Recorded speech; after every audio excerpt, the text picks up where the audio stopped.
All right, hello, Dr. Maya Ziegler at Monarch Family Chiropractic, here today talking about a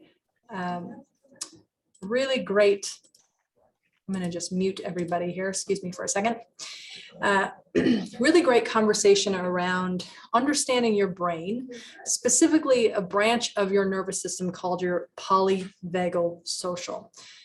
We'll dive in, and hopefully by the end of this workshop, you'll have a better understanding of how that branch plays a huge role in any trauma that we've experienced in the past, and how we can apply some tools that I will show you tonight to help heal and support our polyvagal branch of our nervous system, and also how chiropractic plays a role in that. And we do these workshops first and foremost because we want you to be a more informed consumer. It's Mother's Day week. It's, we're through April. It is rain showers bring May flowers, or April showers, right? And so as we're handing out seed packets this week in the office, we really are thinking about our health in terms of what happens to that seed and the seeds that we plant, and what comes of the fruit that comes with supporting the health and vitality of a seed, right? Giving it water, giving it sunlight, giving it what it needs. And you being here tonight provides you with information that can help you make better decisions as you go along, which really can change the trajectory of your health, which is ultimately what we want, right? We're here for the long game. We're not looking at tomorrow or next week or 3 months from now. Of course, we want you to experience health in those timeframes, but what you do today is a reflection of what you are doing and going to experience 10 years from now. We are in it for the long haul. So with that being said, let's get into it. So I'm going to use some terms tonight, and I don't want you to get wrapped up in it. I'm going to try and slow it down so that when I'm talking about a ventral vagal or a dorsal vagal, you won't get confused and just kind of shut things off here. I want to slow it down, okay, with first understanding brain development. So what we know about the brain is I want you to think about your brain developing and growing like a flower, right? You have that tiny bud, and then as that flower grows and blossoms, it has an outward movement of blossoming. Now, your brain develops like that flower. When you are born, your brain is really at the base where you are in our brain stem. And as we grow and evolve, when we have the appropriate input, we reach milestones, that brain is slowly developing and growing and branching out into these outer regions of our prefrontal cortex. And just to stay with that for a second, when we're in our brain stem, that is the most primitive form of survival. And so, for example, if we were to run our hand along the cheek of a baby, just like this, what they're going to do is they're going to turn their head, because what they're doing is they're looking for food from mother's breast to help feed themselves. And that is a primitive reflex within our brain stem, the most sophisticated tool a child has to find food. Well, as we grow, as adults, we don't need to, run our finger along our cheek to find food. We have more sophisticated tools at this point. But when we are born, I want you to think about brainstem is this third bullet down called our dorsal vagal. Okay, our dorsal vagal is our baseline survival functions that include our heart, our lungs, our digestion, and our reproduction. And if you think about brainstem function or dorsal vagal, dorsal is behind or in back of. It is at the base, and as our brain develops, we grow from inside out back to front. And so dorsal vagal is the most baseline survival functions in order for us to survive our environment, if our brain perceives threat, and we need to increase our heart rate, we need to move our bodies, then we are going to see a different change in terms of physiology. So when we're born, most basic brain survival is coming from our dorsal vagal. Okay, and this corresponding picture here, so I want you to see on this left side, dorsal vagal. And when we talk about vagal, we're talking about vagus, cranial nerve 10, which is your vagus nerve. But dorsal vagal is most primitive form. And when that is enacted, we oftentimes see immobilization happen. Think about a lizard in the wild. What happens when a predator comes along is they literally freeze in time and space, because they know that a predator typically doesn't want to eat something that is already dead. It's cold tissue, could be unhealthy tissue. So this is immobilization in response to surviving what we experience. And then as we develop what's called our sympathetic nervous system. So if you've been in any conversation around nervous system, you've heard about our autonomic nervous system, which is that sympathetic and that parasympathetic. The polyvagal social, we're seeing that just the sympathetic and parasympathetic conversation is no longer accurate. We need to branch the parasympathetic into this dorsal vagal and this ventral vagal, okay? But it happens in parts. So your sympathetic nervous system, this is the component that is that fight or flight, but that increase of activity within our nervous system that creates alertness and mobilization and a stress response as far as the lens in which we view our world and having to respond to a threat or not. And our highest level of function is our ventral vagal.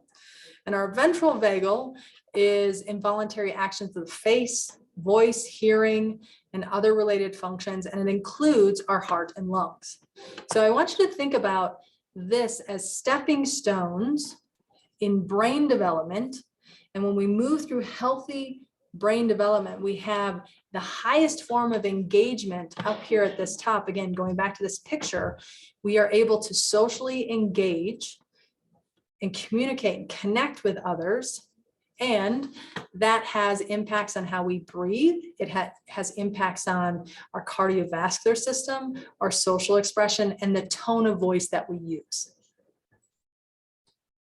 So I'm going to be going back to the dorsal vagal component, the sympathetic, and the ventral vagal component as I jump into more polyvagal social understanding.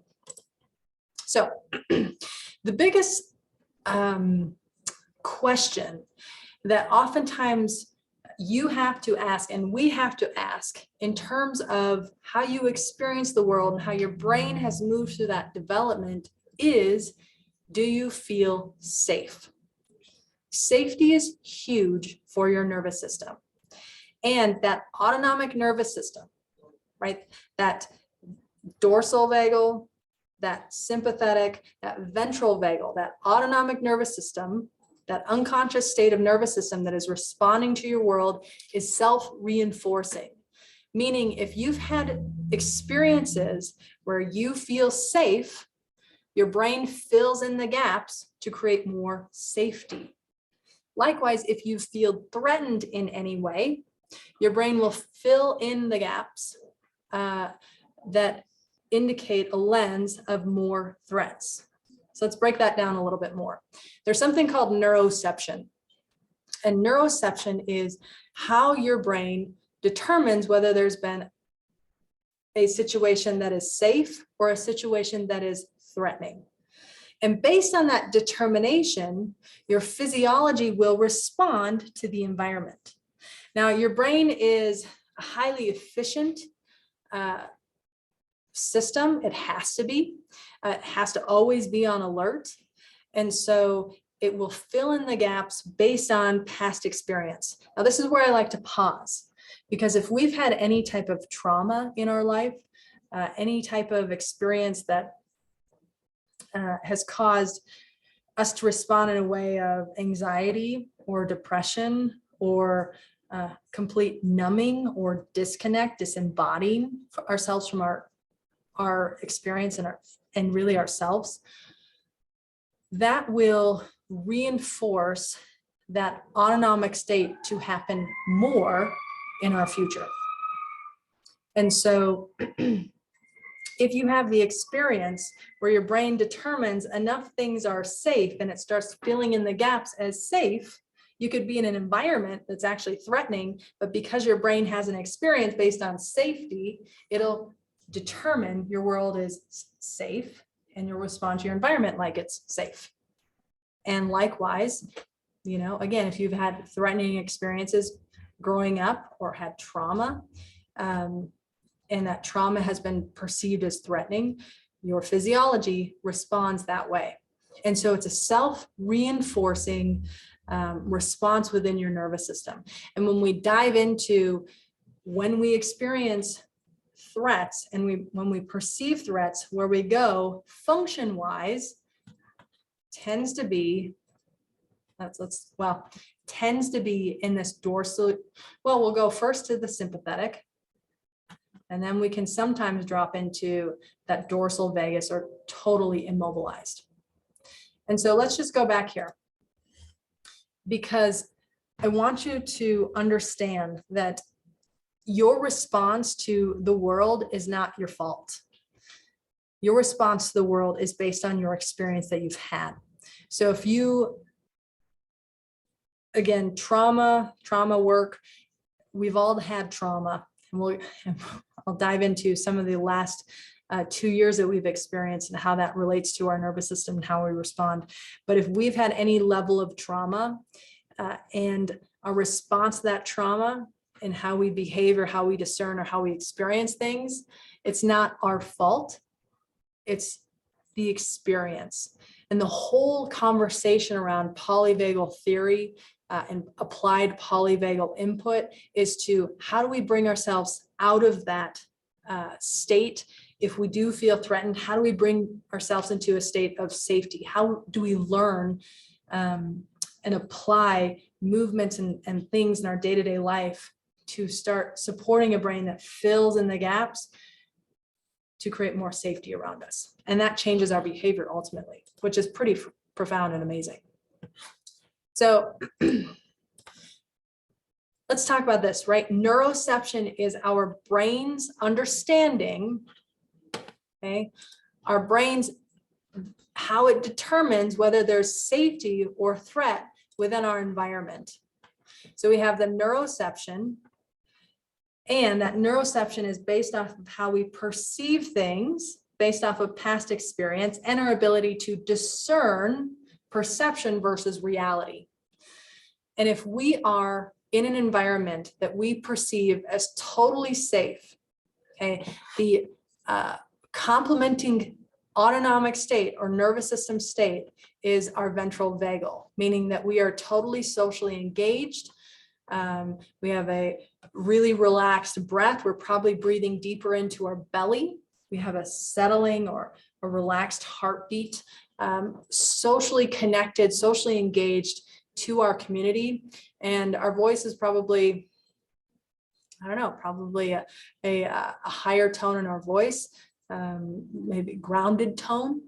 But as far as safe space means, a nervous system that is totally anchored in and receptive and able to adapt in a very different way versus if we perceive our environment neurologically, perception-wise, in a sympathetic or a parasympathetic. Now we're going to go into this in just a second, but I don't want you to think that we have to be in a parasympathetic state all the time and that is what's healthy. These are working in tandem at the same time. So we sometimes slip into sympathetic or parasympathetic based on what's going on in our world, and it can be healthy as long as we perceive our environment as safe. But if we perceive our environment as dangerous or threatening, we'll drop into a sympathetic state. Okay, and if we're in a sympathetic state, right, that's mobilizing, increasing our breath, some adrenaline, right? We're ready to respond to our environment. It's alertness. And if that stress drops into that parasympathetic, that dorsal vagal component, that is our brain perceiving things as there is mortal danger, there is life-threatening experience. And that is where we drop into the most primitive area of our brain, that dorsal vagal, and that is total immobilization. That's total disembodiment of we are completely disconnected. Well, it can be complete disconnect, can go the other way. And so again, your experience self-reinforcing in terms of this pattern that we see happen. But ultimately, I go back to, do you feel safe in your world? Because if you feel safe, you're probably going to be more connected to your world around you, those people around you. So these are a couple things. So Stephen Porges is the one who came up with polyvagal social theory. And he talked about how trauma compromises our ability to engage with others by replacing patterns of connection with patterns of protection. So when you drop into a sympathetic state, or even down further into that dorsal vagal state, that is a protection state. That is your nervous system trying to protect you from your environment. And so when you experience trauma, you are unable to connect with those around you, yourself, and really be in that higher level of function. And here's the thing, throughout history of humanity, when humans were threatened, they mitigate that threat response through social interaction, like being hugged and being with trusted individuals. I want you to understand that. When there is threat, being together, being connected, having human touch is how we've mitigated or how we've gotten through that. And so we think about the last 2 years, going through a time frame that we have never experienced in our lifetime. Generations past never experienced that. When you have public health mandates that require us to isolate or completely disconnect from those around us. And now we perceive our fellow humans as a threat, our entire environment as a threat. That creates a shift within our autonomic nervous system to that states of defense. So we go from this very high social engagement, social connection, we drop down to sympathetic. If we perceive enough that it is life-threatening, we drop totally down into that dorsal vagal, that is immobilized, inability to connect. And when that happens, it impacts everything. And where we would go to our trusted individual, our friends, our families to connect, get some social interaction, get some hugs to help mitigate that, we were told we can't. So it creates this vicious, environmental trauma that really makes it challenging for us to come out of this, come out of this here. So you can see, if it's 2 years of isolation or disconnect and feeling like your environment is threatening, and you get around other people and you hear people say, man, it's really hard. It's really hard to be that way. I felt like I couldn't breathe. People were too close. And yet we need people. It's really paradoxical in terms of neurology, and then trying to stay connected. So I don't know if I'm doing it justice to describe this, but human interaction is vital. Human connection is vital for our health and for us to stay totally engaged. And when we don't have that, the impacts of that are detrimental in many ways. So let's go here first. Now, I really like this chart. because I want you to just see, again, you've got dorsal vagal down here, immobilization or protection by shutdown. This is the freeze state. This is most primitive in response. And then we have this next component, which is that sympathetic nervous system, that mobilize, protection by action, that's movement. And then that highest social engagement with the ventral parasympathetics. Okay, so I want you to understand, it's okay to be in these states as long as your brain and nervous system perceive your environment as safe. And that is normal, healthy function to go into any of these at any point, as long as your brain perceives that you are in a safe space. If it's not safe, if it's a stress state, that's where it becomes a major problem. Okay. And so if we look at this, safe, healthy, normal environment to be in any of these states of autonomic nervous system, highest level social engagement. Okay. If we drop into a sympathetic state and we perceive that we are safe, this is play, this is work, this is sports, this is dance, this is sex, this is art. This is, if you ever get kind of the butterflies, but you're getting excited about, getting out there and performing or playing or doing any public speaking, that is a sympathetic state, mobilizing you and getting you ready, pumping you up to be alert and ready to perform. Really great place to be when you are safe. And then you can even drop into that dorsal parasympathetic, that immobilized state in a safe place. And you can reach that through sleep, relaxation, meditation, bliss. Okay, you can be there in a safe place. But if we look at this right column, a lot of times we see that we are in these states, not because we believe we are safe, but because we've had trauma, we've had stress, and we drop into them in a very different way. So I want you to think about,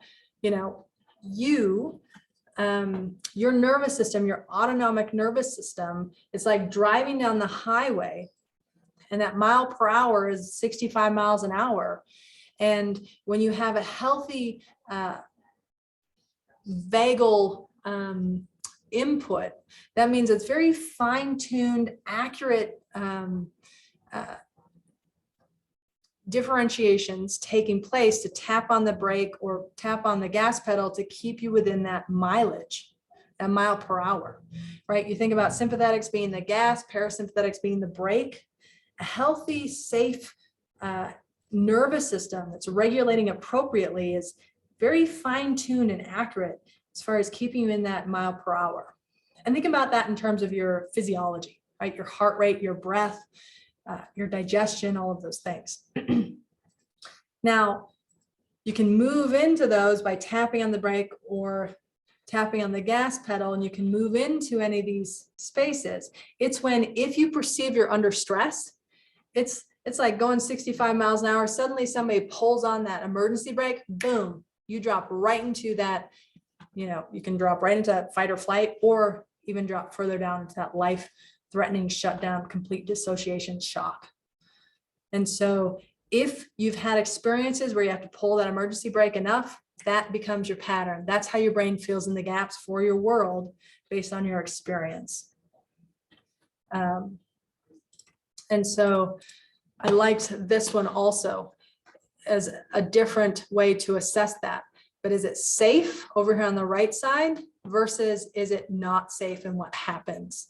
And all are important. All of these levels are important. It's, again, do you feel safe? And so I like to, let's dive into some of these things. So how can you help regulate your nervous system so that you can stimulate or tune in or tone into that vagus nerve to give you appropriate input to start changing how your nervous system and brain respond to your world?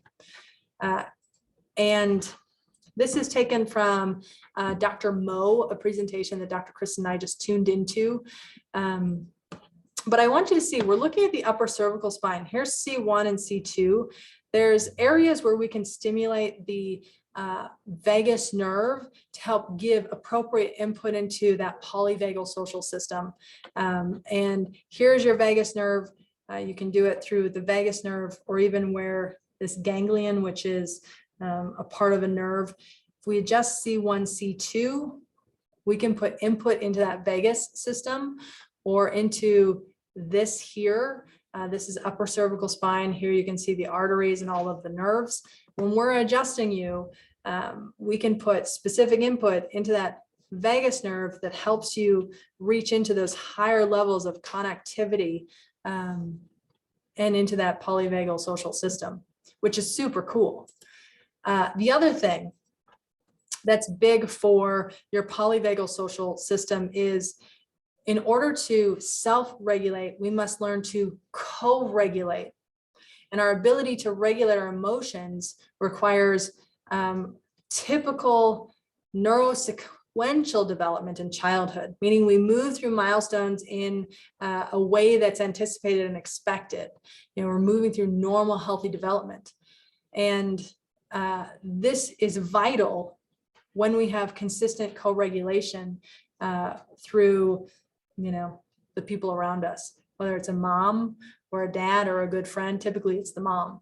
So we need co-regulation coming from another relationship or a person or a mom to help drive this state of healthy tone within our autonomic nervous system. So if we have healthy co-regulation, we often learn that we can self-regulate our nervous system with those consistent experiences of calm. Now, the beauty of that, understanding that,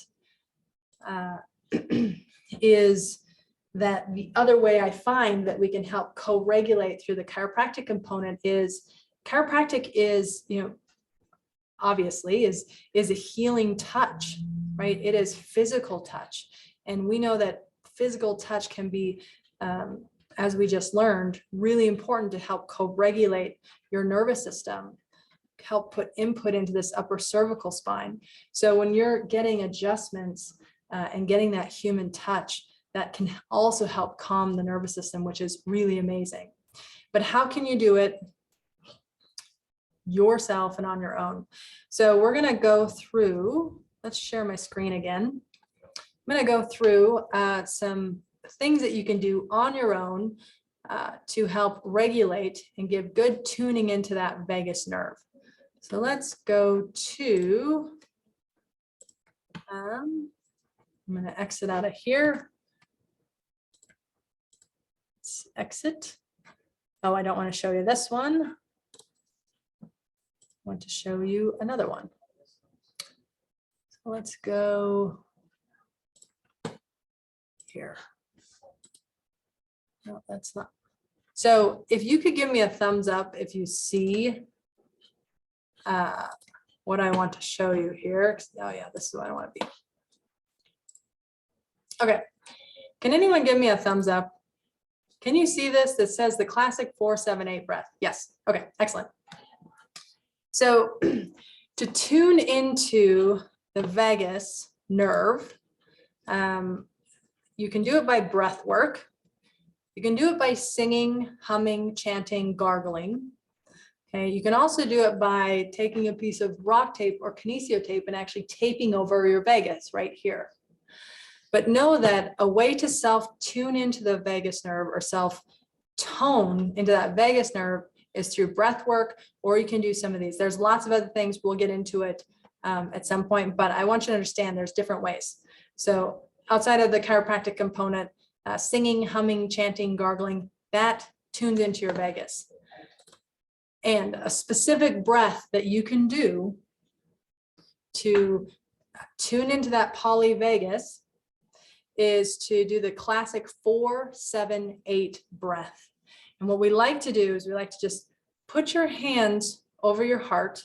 And I want you to just do that right now and just close your eyes. And I want you to place your hands over the heart. I want you to just check that tissue, push upwards towards your chin, push to the right, push to the left, push down. And I want you to see, or you can push clockwise or counterclockwise. I want you to see where you feel the most ease within that tissue And if it's upwards or downwards, whatever way it is, I want you to gently push in that direction of ease, where it is you feel the safety for the heart. And then I want you to hold this position while you do a 4-7-8 breath. So with the 4-7-8 breath, you're going to breathe in for 4, you're going to hold for 7, and then you're going to let that breath out for 8. And you can do this for 1 to 2 minutes. What you're looking for when you do any type of vagal tuning is you're looking for a sigh or a deep breath. That means you're really tuned into that vagus. And as soon as you go, that means, okay, great, you got that vagus response. So classic 4-7-8 breath. You can do it anywhere, anytime. I would encourage you to do this before your adjustment. This would be a great pre-adjustment breath to do to really tune into that polyvagal social branch of your nervous system. Sometimes it can take 1 to 2 minutes if you're just starting off. Sometimes it can take longer. And if you're like, man, I'm not feeling that sigh, not feeling that ease or that relaxed experience, that's okay. It's just practicing this.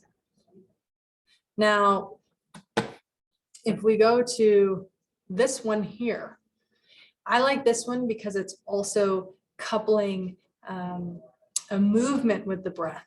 And so what you do, and this is perfect, this is Dr. Tamara. So you extend your arms out from the body 90 degrees with your left palm facing up and your right palm facing down. So one's up and one's down. And you use that 4-7-8 breath several times over time, working up to 10. And then you extend the arms up above the head, same hand positions. And you do the same 4-7-8 breath. And you repeat the process, right palm up, left palm facing down. So 4-7-8 breath here. Hold for 7, breathe out for 8, work up to 10, and then you can go up to the top.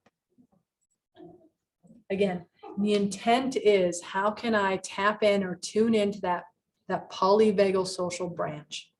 So when I tune into that polyvagal social branch, I'm helping regulate my nervous system, and I'm helping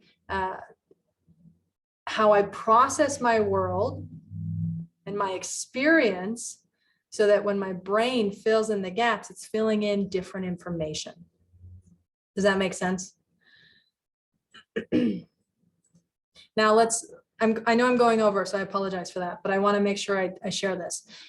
So there is a component of discernment, and oftentimes when we experience in our body, we experience anxiety or stress, we have to just pause for a moment and say, does my body response reflect what's actually going on in my environment?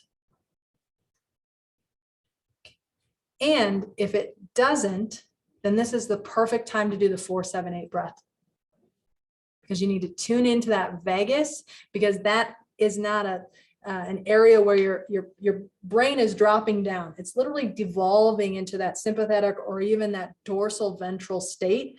And you want to tap into that vagus and bring it back up. Create some safety for your nervous system to be in an environment where it can start to perceive safety. So I always love to be curious about the body as opposed to judgment.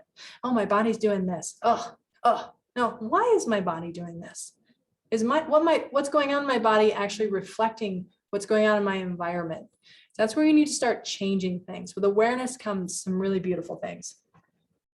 So the other one I wanted to show you, and this is the last slide I'm going to show you, because again, it's about how can you tune into that polyvagal branch of your nervous system. All of these, again, are done with your 4-7-8 breath, and the response you're looking for is a sigh or a relaxation or a deep breath. So we did that heart already. And these are things you can do with kiddos, which is amazing. This is the pediatric version, but frankly, I think it works great for adults. You go straight on your forehead. You place your hands on your forehead with your fingertips facing one another. You gently move the hands outward to stretch the skin away from the midline. And again, you don't need to be rough or aggressive here. It's just gentle, just a loving touch. You know, you're touching your body, you're loving your body, you're tuning into your vagus right now. It's just gentle pulling outward, and then you go into your 4-7-8 breath. Okay, place your hands, next one, place your hands right on your cheeks, next to your nose. Gently move your hands outward and stretch the skin away from the midline. Go through your 4-7-8 breath. Okay, place your hands on your cheeks over your jaw. Gently move your hands outward, stretch your skin away from the midline. Go through your 4-7-8 breath. And again, the last one is that heart.